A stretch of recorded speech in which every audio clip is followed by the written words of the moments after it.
90-day mission, I remember when we landed, we were excited. We would have 3 months to explore this region around our landing site, and we've basically blown the doors off that. For 6 years now, we've been doing classic field geology on Mars, learning about the planet and its ancient past, and there have been powerful revelations that have come well after that prime mission. This experience of Spirit is something that I've really kind of integrated into my whole identity. This has become part of what I do, and it looked at the very beginning of the mission like this was going to be something that I got to do for a very brief time, for 3 months, and that was terrific, and it was unique, and it was special, and I was really looking forward to it, and I never in my wildest imagination believed it was going to go on for years. Spirit really has had to have a lot of spirit to keep going. It's been the little rover that could, in a way. It's had to work very hard for all of its discoveries. 2 years into the mission, so well past the prime mission, the right front wheel stopped working, and the wheel doesn't spin. So when we drive backwards, dragging that wheel, and it would cut a furrow. And so it actually turned out to be yet another scientific instrument or scientific investigation, because it now trenched as we would drive along, revealing what's just beneath the surface.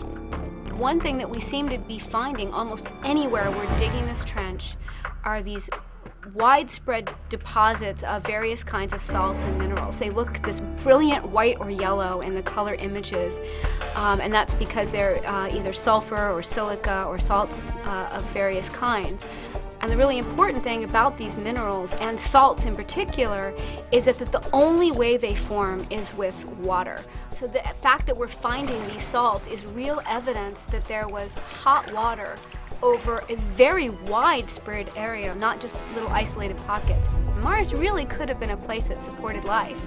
And without these rovers driving over these vast distances, far beyond their expectations, we would never have known that. That's one of the great discoveries that Spirit did well after its prime mission, and as a result of one of the most serious mechanical failures we've had on either rover.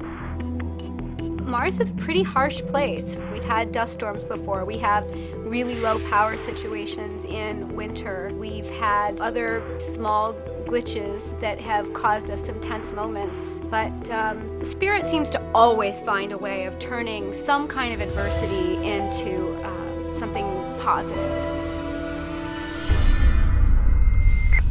In April of 2009, we were driving on the west side of home plate after we were unsuccessful in trying to go other ways around home plate.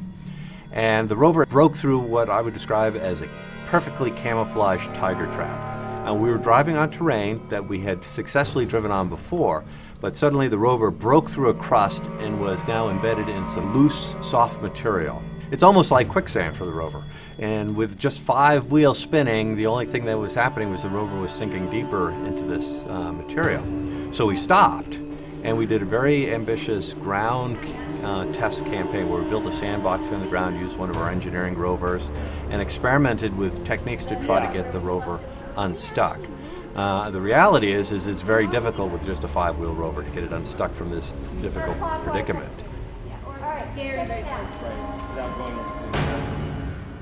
We have a very ambitious stationary science campaign for the rover. I mean, for 6 years we've been driving both Spirit and Opportunity, not really taking any time to stop and smell the roses. There's a lot of lander science that one can do, and we plan to do that with Spirit.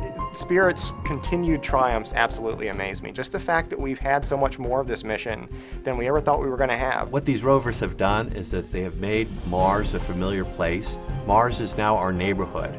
My team goes to work on Mars every day, and that, I think, is the great intangible contribution from these rovers, is that Mars is no longer this strange unknown world. I mean, yes, it's still mysterious, but much of Mars is now known to us as a familiar place.